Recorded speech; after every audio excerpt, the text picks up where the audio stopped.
I can do that. All right. So now let's talk about the second portion of this standard test on the thermodynamics and kinetics.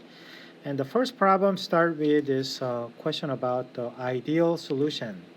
So ideal solution is a Raoult solution, and this is a solution that follows a Raoult's law.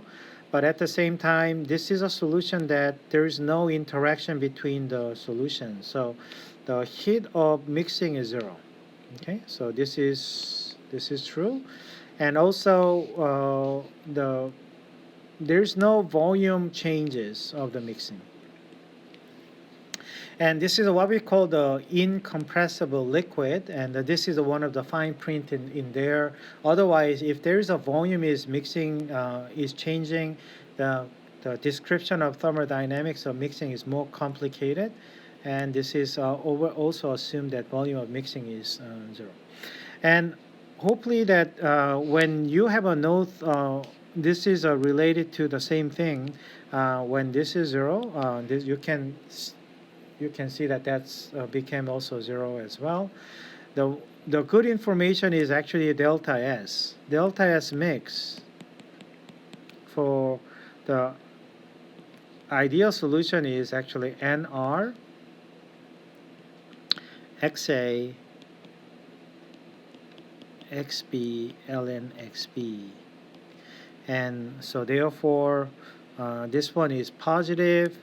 Remember the delta H mix minus T delta S mix. There's a delta G mix.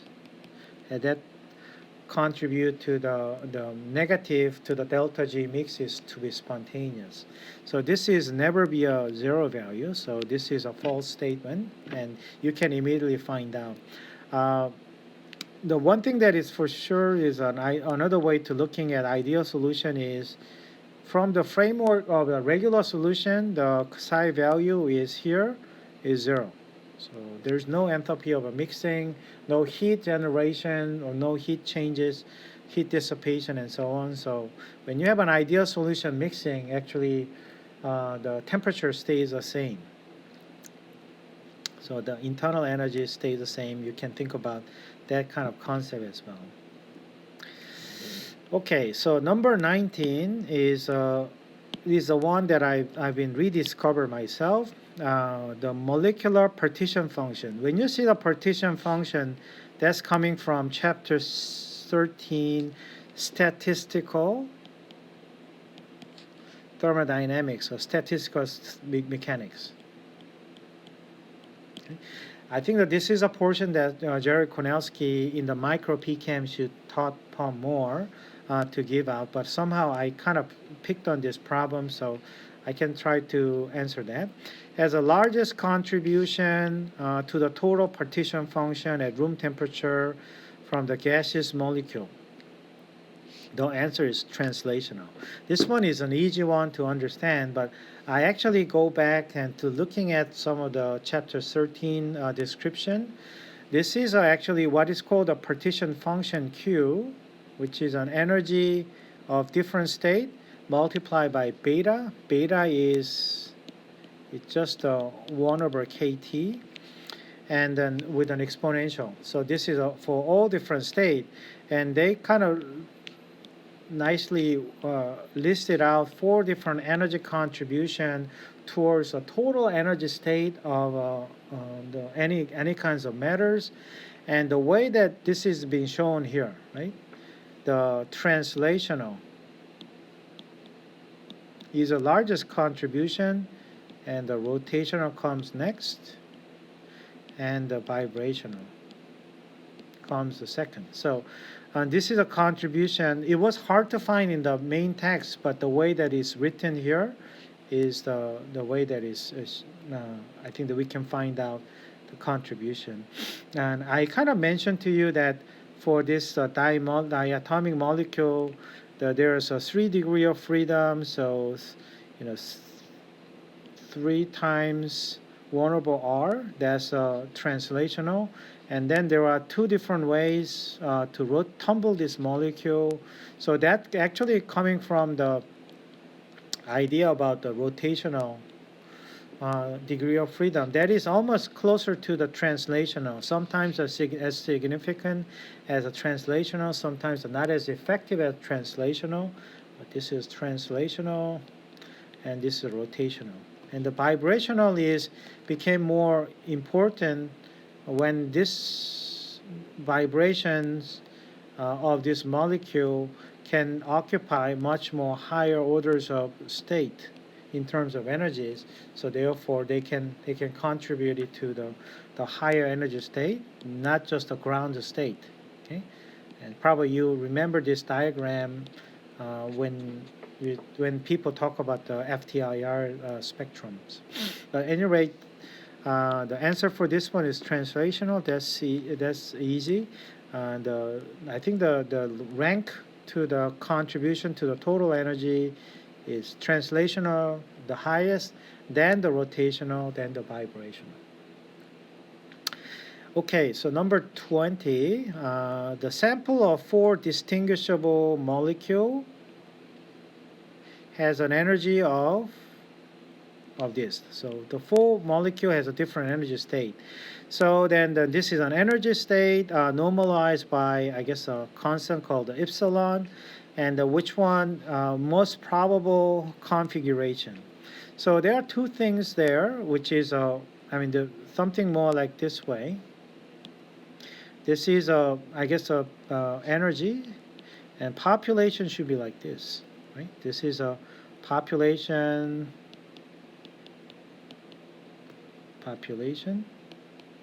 or probability.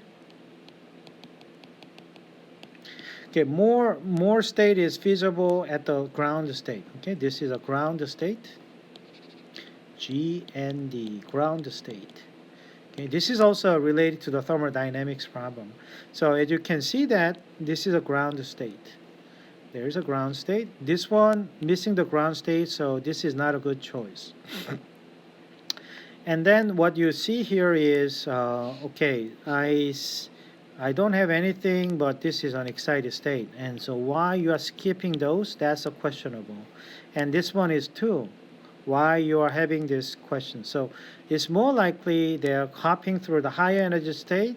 Sometimes for entropy region, they can have a higher state, or they can have this, or something like that. So this is much more having a resemblance with energy density. Okay, this is energy density state.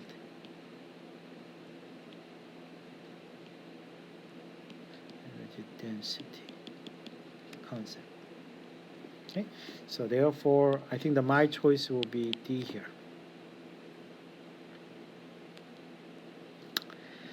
Okay, number 21. Okay, so mechanism of this one is actually start very big. Okay, destruction of ozone in the upper atmosphere. Okay, this is actually protects us from the harmful UV light. But when you have a poison gas from our pollution, this ozone is decomposed into the nitroxide, eventually becomes nitrogen monoxide and so on. So it's from here this reaction, we are depleting the ozone into the nitroxides and an oxygen gas. The measured activation energy, they are talking about activation energy now, and which is a slow state. So this is a rate determining step, I guess. For the net reaction above is, so the net reaction, so okay, is 11.7. And then the question now changing is, if the nitrogen anode is replaced by chlorine minus, activation energy is 2.1, right? So NO versus chlorine radical, and then activation energy here before was 11.9 kilojoule, now becomes 2.1 kilojoule. So what that means is, if I draw the cases, the nitroxide cases, with the extent of reaction goes, This is the activation energy from ozone to deplete it to the, I guess, O3 to become O2. Whereas when this ozone meets the chlorine, the activation energy is smaller to become O2. Okay, so the most effective catalyst for the destruction of the ozone, you see the effective means the faster reaction. Chlorine. So this is actually more harmful than this nitrogen monoxide gas, because this is more effective catalyst because it has a bimolecular rate constant, right? Because remember that K is A times e to the minus activation energy over RT.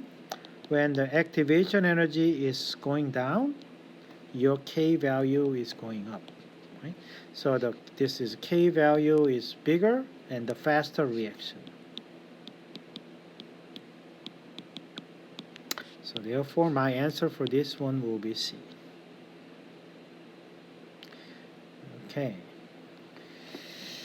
So that's also kinetics. Okay, then this one. This is a photochemical reaction. Photochemical reaction.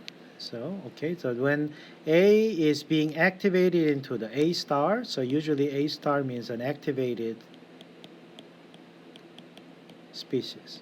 This is a notation that chemists use in the photochemical field. And so when light is being shined onto the A, they produce A active, which is an intermediate. Eventually, this one break it into the two pieces, I guess, into the products. So that's what that means. But they are asking that A, species A, where's the species A? Species M, that's where's an MR? And what do you see here? What that means is as soon as A star activated species being generated, they go back to their dormant state, unactivated, inactive state, right?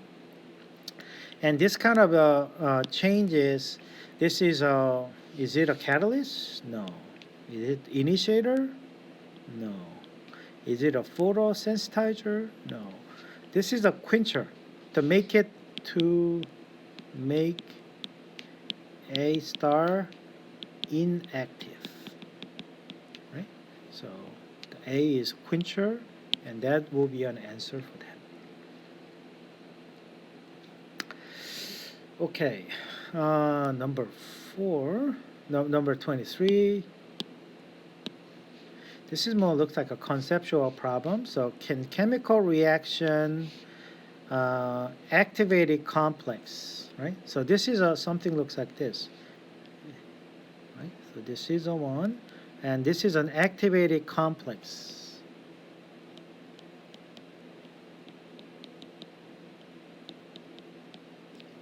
From A to B, okay, for the reaction.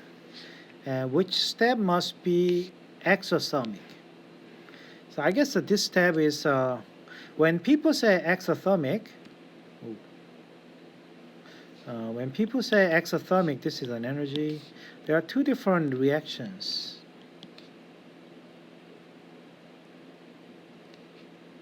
A to B. This is an exothermic reaction, and this is an endothermic reaction. But this is not what this problem is asking here. This problem is asking us which state must be exothermic regardless whether the reaction itself is an exothermic or endothermic. And that answer can be found from here. See this here? This reaction from the activated state to the product, that's always liberating the heat, right? Energy is being, that's an exo. And so therefore, activated complex to the product, This should be a exothermic reaction all the time. Okay, so now going to this problem number 24. This is a reaction coordinate diagram. This is what is shown up before. The conversion of 1-butane to cis and trans. So 1-butene looks like this. 1, 2, 3, 4. Now the cis-butene is, so essentially double bond is migrating, but they can have a cis and a trans isomers. And the trans isomers has I guess has a lower energy state than the cis isomers. And so what's the relationship between concentrations of cis and trans isomers once the equilibrium is reached? And now the information is, I guess the activation energy is the same, but now looking at the delta H here, right? Delta H reaction is which was both are negative. The magnitude for cis is smaller than delta H reaction for the magnitude for trans isomer productions. Right? So therefore this one, you remember the delta GR is delta HR minus T delta S R. And when this value is large, and this is a large, right? In a way, the negative scale the large numbers, and that becomes a larger K value, right? So what that means is they prefer the one in the trans is a higher concentration. If you think about one way is, okay, when people say, what about, I think that they have to go through the same activation energy barrier. But what you are missing from this logistic is the other way around. They have to come back, and these are going back and forth process.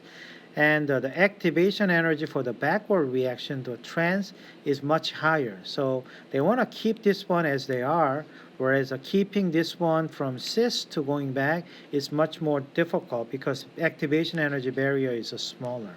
So that's why this is a favored product for this reaction, and that's a C. Okay, number 25, which gas has the smallest mean free path? Mean free path is a lambda. Do you remember that the lambda is the collision, the distance between successive collision. So I'm trying to make sense out of without actually using the equation, just concept-wise. If you think about it, if I have a low pressure, you have this. If you have a high pressure, you have that. Right? You have a lot of gas molecule. And if this one trying to move and until they bouncing each other, the chances, this one has a larger mean free path, which is that therefore when the pressure is coming down, lambda goes up. That's why, remember I talked to you about the vacuum science. People study the vacuum, such as in the microelectronics industry or the electron microscopy. They need to bring the pressure down so that they are essentially injecting the particles without getting collision with the other particles. So therefore, if I have a choices 1 and 2 bar, this will have a shorter, smallest. Oh, sorry. So smallest. So that means higher. This will be my choice. Okay. So that's the first one. What about the second one? They are talking about argon versus neon. So for a given case, this is an neon.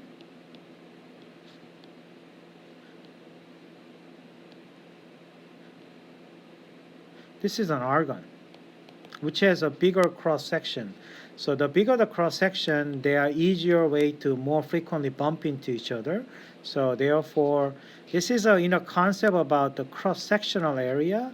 When this one goes up, your lambda is coming down. Mm-hmm. And so smallest means the argon, right? And so that's the answer for this one is 2D. And so those who remember, probably who wants to know more in succinct manner, this is an actual equation. And this equation is actually quite easy to understand. Do you remember that energy, which is, think about it as a kT, that's an energy, is essentially pressure times volume, right? And the pressure times length times the area. Right? So that area is a cross-sectional area. The length is a lambda. So you can kind of the dimensional analysis, you can make sense out of this equation a little bit more. But at any rate, there's ways that you can remember or justify this equation, and you can answer that. So the answer for this one is D.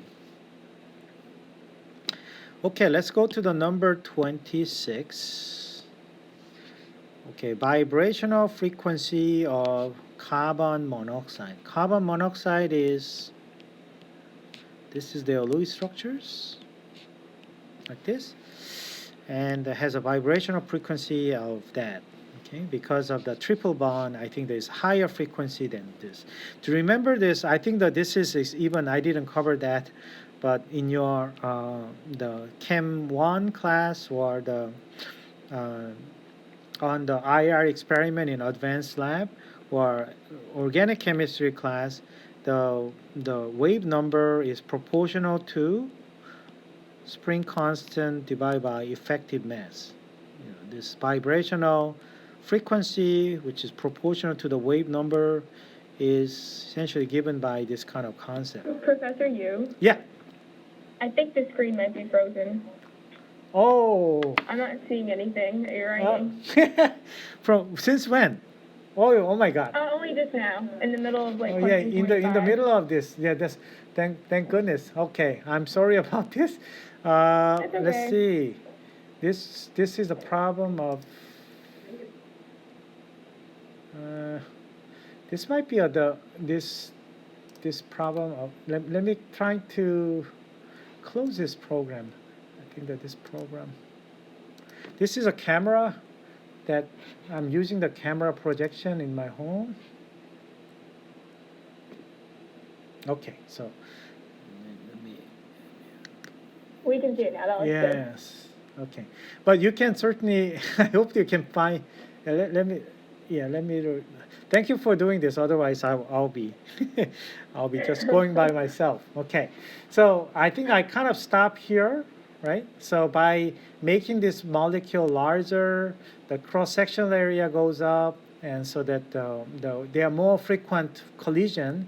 The mean free path is going down, getting smaller. So larger cross-section, higher frequency is more frequent collision. That means smaller mean free path. Actually, that's why they prefer to ask the smallest mean free path. Means the best way to understand this question is more frequent collision, and that can be another ways to think about it. And I also show you the equation of mean free path. There's a kT over sigma t, and then that's a cross-sectional collision area and the pressure. And the way that you can actually remember this one is more like energy equals, this one trying to autofocus, let me lock the focus. Okay. It is energy is a kT, energy is a pressure times volume. Volume is like a length times an area.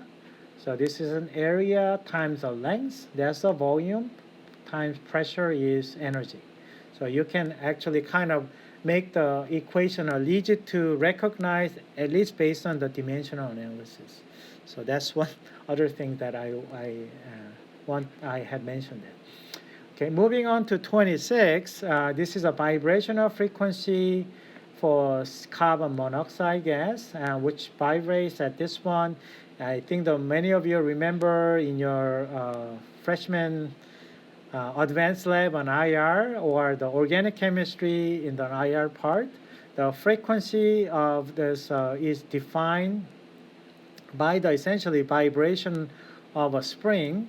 This is a bond model as a spring with a spring constant and an effective mass on the both sides, and that's how this one is related. So the heavier it is, the frequency is coming down, and the more stiffer it is, the more faster vibration, higher frequency, higher wave numbers. And anyone remember what's the carbonyl IR? That's not frequency, right? There's a wave number, vibrational wave number, or they can call it frequency. Is a 1715, right? 1700-ish. I hope you remember that. So this is a triple bond.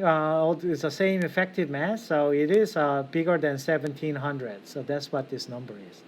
But now let's focus on what this problem. I just don't want to deviate. When the carbon monoxide is chemiabsorbed on the metal surface. So this is quite common in the metal, which are a lot of dangling bond. And so this is metal surfaces. You don't have to know the dangling bond, but just the metal surfaces. Now the carbon monoxide just located like this, and once they are being chemisorb, and this is a free CO, and became the chemisorb here, and then they are start to essentially break those bonds. So what that means is this one becomes more like this bond getting weaker, okay, on the metal surfaces upon chemical absorption. So the vibrational frequency of CO decreases because of decreased electron density between carbon atom and oxygen atom. So what that means is this triple bond became effectively, I don't know, 2.5 bonds or something, or eventually hopefully we can break up so that we can make it into a new compound. So what the catalyst does is they break those bonds. That means that they really decrease the electron density between these two to break the bond. Decrease the electron density between atoms is fancier way of saying bond is breaking. Okay, so it's no, the answer for this one is C. Is the answer. Alrighty. So that's carbon monoxide. I hope in your biochemistry you might heard about this one is essentially a ligand that binds the hemoglobin, so that's why the CO is a poison gas, because they kind of compete and make a strong binding compared to the oxygen. So they essentially displace an oxygens, and the CO2 is a strong ligand because of the lone pair here. This is something that you might want to hear. Okay, so number 27 is done. This one is the reaction found to, this is a very standard problem, and it's a very fair problem. So half-life, we call TF, right? So when the time is half-life, your concentration becomes half of original concentration. So that's what that means. But half-life is independent of initial concentration. Okay. If it is the case, what is the overall order of the reaction? So let's start with the zeroth reaction. A goes to product. If the zeroth reaction, that means the rate of A change does not depending on this. So this one is just a 1, right? So therefore, dA is minus K dt. So A minus A naught is minus KT. So now if you bring up this concept about half-life, which is I want to know when A is a half of original concentration, is K T half. And you will find out this is a proportional. This is related to the original concentration of A naught. So it is not the 0th order. This one depending on. So this is cannot be. What about the first order? So this is probably most commonly known equation in the reaction kinetics. First order, right? So, and then this is a dA over A is minus kdt. The separation of variable, and therefore ln A naught, A over A naught is kt. And so therefore ln 1/2 is minus kt1 half-life. You see that I don't see any effect from the A naught. There's no A naught in this equation, right? So therefore, the answer for this is a first order reaction. This is something that you can also, in the preparing some kind of any standard test, is something that you might want to remember too. This just to confirming this is a good practice. It's not taking too much time that you can start to construct this equation and then find out. And another way to people write this equation is A naught e to the minus kt. That's an exponential decay of the concentration. You might remember people drawing this equation like this. So that's an exponential decay of the concentration. That's the first order. Okay.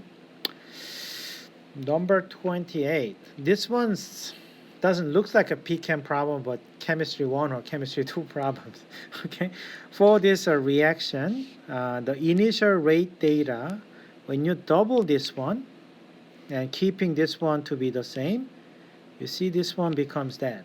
And the way that I can write is, okay, this one I want to make the same one. So 0.4 becomes 1.6, right? Because keeping to the 10 to the minus 4, 10 to the minus 4. So that means this one to there becomes 4 times when you make it this one twice. So that means concentration 8 to the dependence is to the second power. And now I'm choosing the different one, which is, okay, let me keeping this one to constant, right? This is the same. But now this one is, you double it. When you do that, and this one now becomes actually the same, right? So therefore, B is not a factor. So it is not a contributing factor, is a 0. So what you see here is that's the rate law based on what is called the initial rate experiment. Okay, so that's a B. The second order reaction and first order in each reactant. I like these people as being clear about this. So this compound A with compound B form the product. Okay, A react with B, and so maybe I should write this way. The rate is minus K, A, and B. That is an overall second order reaction. That's an overall second order reaction. And then now this is a term that I didn't mention that, but I hope this is sufficient enough for me to explain to you. Do you mean what do you mean by pseudo? Pseudo means like sort of, like kind of, not the real first, but it is similar to or approximated to. That's what the pseudo means in the scientific languages. So it means this is although it's a second order, when this A is like large and does not change. Okay? And this one becomes all of a sudden that K prime with, for example, B, right? So that's the case now. All of a sudden that second order became the first order reaction. So in this case, hydroxide is present in large excess. That makes this statement is true, and then this whole thing becomes a more pseudo first order reaction. Okay, number 30 is something that I still do not understand, but I will do my best to explain it to you. The rate of effusion. Okay, effusion means how fast this one is moving.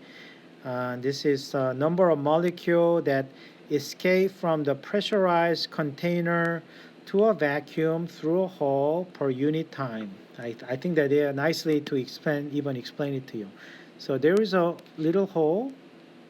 I guess outside is a vacuum, which is a pressure is 0, and pressure is inside is P, and they're trying to escape out through the hole. The rate of effusion is depends on the temperature and the molar mass and the pressure and the cross-sectional area of an opening. And the relationship must be a rate which is in terms of the parameters. So one thing that I think that I always find that is useful for me is keep that in mind. Kinetic energy is half times mv squared, and this is proportional to temperatures, right? Sometimes people call it, if it's a monoatomic gas, that's like this, or sometimes it can be ranges from certain numbers like 5 over 2 RT or even different number of RT. Anyway, they are proportional to temperatures. So, and then what I'm looking for is actually the velocity. This is related to the rate of effusion is proportional to the temperature divided by m, which is a mass, to the square root. Okay.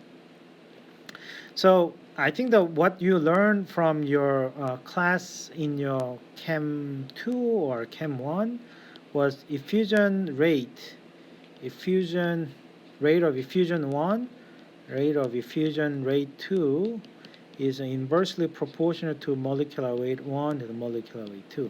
This one I can understand for given the temperature that is out there. And so the key information is this one is right there that I think is good. Okay, and this one cannot be the answer. That's how I find out. And then I also thought about having this temperature dependence here should be square root to the temperature. But I don't see here. The temperature is proportional here. So this is something that I do not understand this. But what I can find out is the key difference between up and the bottom choices, whether pressure difference is inside is higher, the rate is go up, or the pressure is inversely proportional to how fast this gas is escaping from this box, effusion. I guess a higher pressure is there, so that's the one. This is actually chapter 16, which is much more like a transport phenomena related, and then the rate of effusion was discussed in this following equation. Okay, and they found that the rate of effusion can be shown in here. Okay, so it's proportional to 1 over molar mass, and then is also proportional to pressure over square root to the temperature.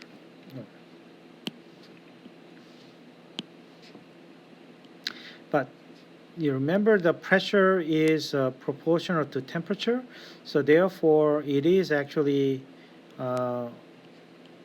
molar mass 1 over temperature. So this is because the temperature and the pressure is proportional. The rate, in fact, is proportional to the square root to the m, square root to the temperature, and increase with the temperature. So this relationship is essentially the same as what I've shown up here. But I don't find the answers here, so what I can do is just like that. So the B is a correct answer, I hope, is my answer for that. Okay, so now let's move. So the B is my best answer. If you have some other idea, let me know. But this is my best guess. Number 31. Okay, so this is a speed distribution. I think we talked about it. And as the temperature increase, so what's going to happen when you have a temperature increase? Your kinetic energy increase, right? And so the kinetic energy, which is half times mv squared, so your velocity goes up overall, and so does an average velocity, quote unquote. And there are different average velocity to remember. This one, which we call RMS velocity, and sometimes the most probable velocity, which is at the top. They are all proportional. This is an average, different kinds of average velocities. But anyway, by increasing temperature, overall the velocity profile shifts to the higher. So I think this is speed, as they are trying to make speed, which means velocity is the magnitude. So they become like this. Okay, so the maximum stays the same speed, maximum moves to the right. So B is a correct answer. And the distribution becomes broader, and the area under the curve, which is, you know, the area under the curve? The area under the curve of your speed distribution function is always 1. And that's the definition of the, to have a mathematical definition of probability distribution functions. So that's why when this one spread out, the maximum height is becomes smaller to maintain the area to be 1. So this is also not true. Okay, so B is a correct answer. And as long as you kind of remember this basic relationship, I think you'll be fine. Okay, moving on to the number 32, which is okay, so I want to know if the reaction order is a second order with respect to this one. So that means rate A, just call it this way, minus K times A squared, right? And so that means A square dA is minus K dt. And if you do the integral on both sides, and I want to move this one to the other side because of the integration of a 1 over x squared is a minus. So by doing so, I have a 1 over A starting from A naught to A is K T 0 to T. So 1 over A minus 1 over A naught is K times T. So this is a second order reaction, which is a 1 over concentration, right? Is the time, which is a T, 1 over A, should be proportional, right? This is a delta 1 over A, delta T should be a slope here, which is a K. That's a K value. So D is a correct answer.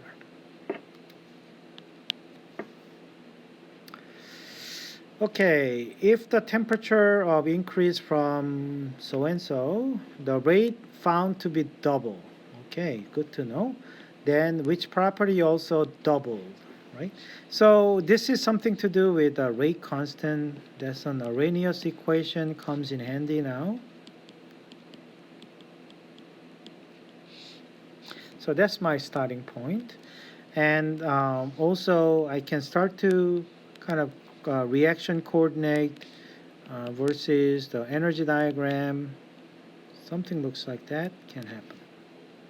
But now you are raising the temperatures, the rate is found out. So then what's going to happen is if you're what you do now is you are changing your temperatures, right?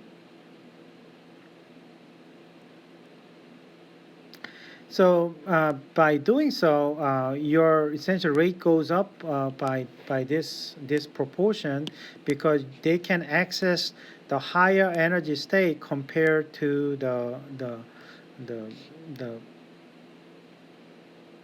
activation energies, right? So the energy density distribution, what used to be like, there's a lot more in the ground state to a higher energy state. Now they can have access to a more high energy state than the ground state. So a lot more. So this is a by temperature increase. Right? So this is an energy density state of here. What I can see is a number of molecular collision that have at least higher than the year activation energy. So this will be the case where we are relating to these cases. So the answer for this one should be D.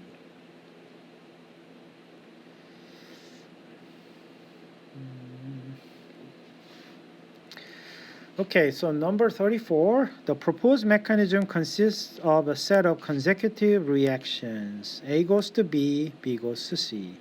This is a problem that we covered before, and it's most appropriate for steady state reaction for what? Intermediate, right? So that's for the steady state function. So intermediate here is a B, right? So it is for the B. And then what also, do you remember what is also steady state approximation? The concentration of A is bigger than concentration of B for the steady state approximation to happen. So this is not a significant accumulation in the reaction. It's high compared to what you put it in the beginning or throughout the reaction. And so therefore, we are talking about A and the B goes really fast to C. So this is a scenario to have not enough accumulation of B. So that means the K2 is bigger than K1. So that's an A.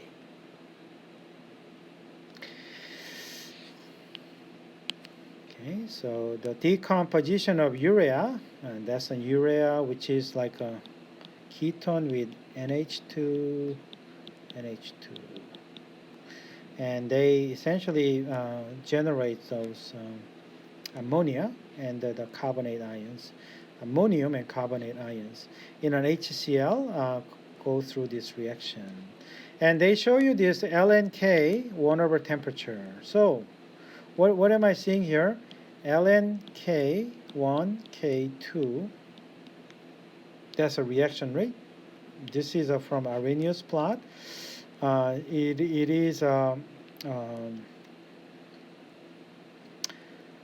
minus R over activation energy. T, I want to do 1 and 2, maybe this way. 2 and 1, T2 minus T1. So, and if look at this, the way it is this is the way that you can look at it. By going this way, we are talking about 1 over temperature.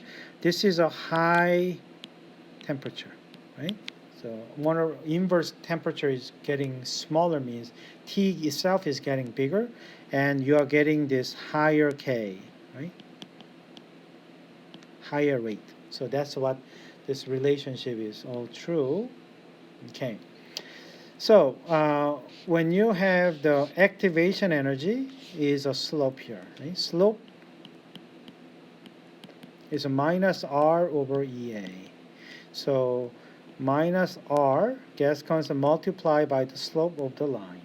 And that's what this is, an EA, activation energy, and which is always positive, okay? The activation energy is a positive, is a barrier.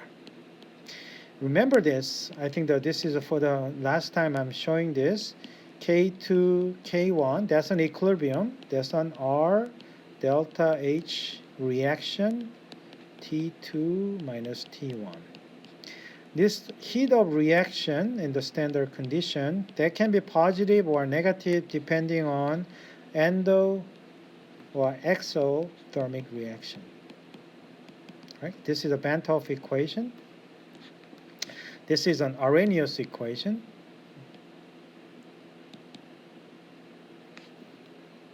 And this is a Bantoff equation.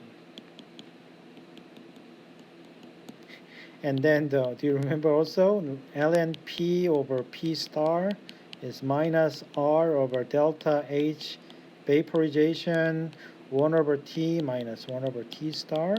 That's the Clausius-Clapeyron equation for the vapor pressure dependence on temperature. So there's something quite unique thing about 1 over temperature as when you change thermodynamic conditions. Is 1 over temperature, not the temperature itself, is really the tool that you need to think about in terms of changing the conditions. Number 34, considering for which molecule has the largest vibrational contribution. I guess I can just imagine myself with this to the heat capacity.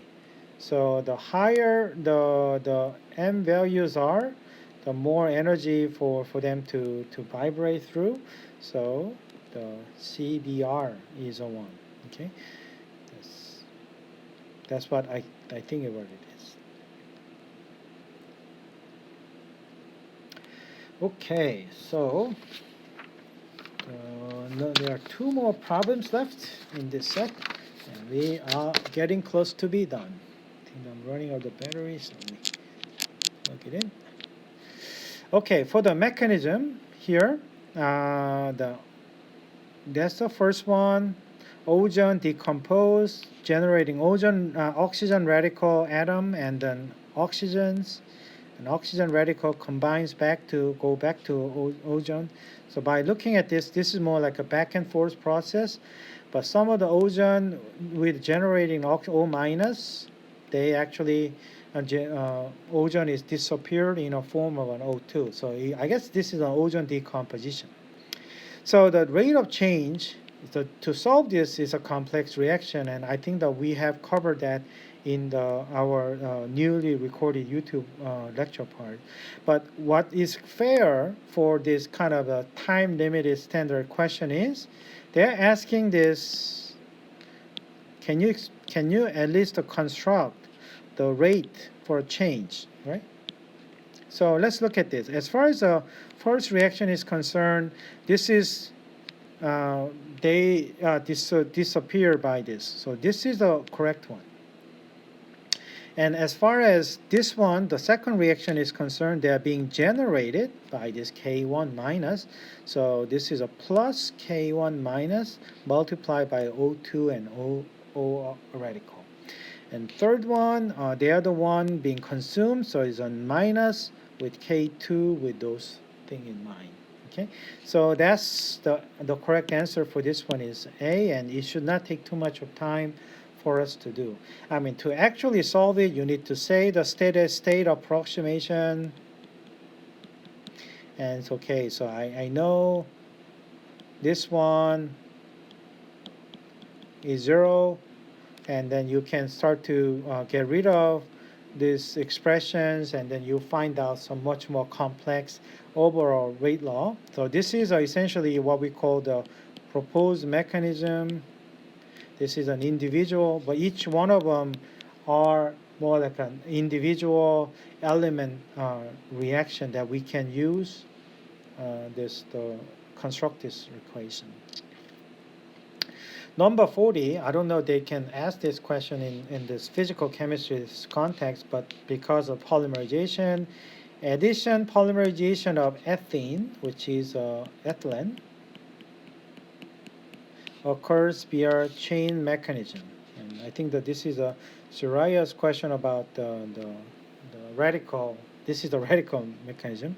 So this is an initiator dissociate into the two radicals. So that's a benzoyl peroxide.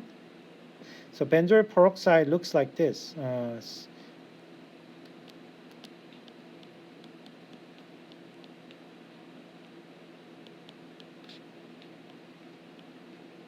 This is one of the common one. And then they go to the homolytic split, and they essentially generate oxygen with a radical. It's a two of them. So that's why it's called a 2R dot. Okay? And which statement is about this reaction is false? So R2 is an initiator. That's true. Okay? Number 5 is a branching step. Number 5, let's look at that. This one, the radical, right? The chain with a radical at the end. And this is another one. N means many lengths of the repeating unit. And this one. And they're kind of combined together into R. Let me take the advantage of this. So this is another radical, and they essentially become like this. So what that means is the radical in this number 5, radicals are gone to a dormant, the chain that has not reacted. So this is the number 5 is a termination step, not the branching step. Okay, and then this one is a chain carrier. This is just a term that when the initiator react with one monomer, second monomers, and so on, these are with the active radical at the end, that is essentially a chain carrier that is growing by the chain growth polymerization. So the B is a wrong one, the branching step. The polyethylene is something that I hope you might heard about. There are two different polyethylene, high density polyethylene, the low density polyethylene. Okay, high density polyethylene is actually made by Ziegler-Natta polymerization using the essentially coordination chemistry. So they are using the metal organometal complex. Whereas a low density polyethylene is a radical. Okay, just like shown up here. This is a low density one. And one of the nature is you can find it from by Googling the LDPE branching mechanism. And this is also known as a backbiting. Okay, this is a backbiting. So and if you just Google that in image analysis, image search, and you will find that. So this is a growing chain, and there is a radical at the end, like here.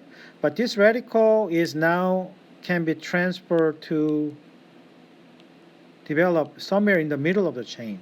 So, and that's what the backbiting. So this when the radical changes location, because essentially this one of the hydrogen here being abstracted to here and then generating those radical, and this CH2 radical becomes CH3. And then this is a new radical point, and this is where the polymerization start to come. So therefore, Now at the end, you will see the chain looks like that. That's what we call the branching. The low density polyethylene is actually has a known as branches on branches. When this branches, it will form branches, and so on. So it is a hyperbranched molecule, and so therefore that's why it's hard to pack this molecule. It's called a low density polyethylene. High density polyethylene, because of the metal complex nature, they can just make very linear long chain molecules. So it's very easy to make a compact chain packing. So this is why it's a high density polyethylene. Okay, that becomes a more like a polymer chemistry portion at the end, but this is step 5 is not a branching step, so B is a correct answer. Okay, I think that this is the end of it, of the handout that I give it out to you.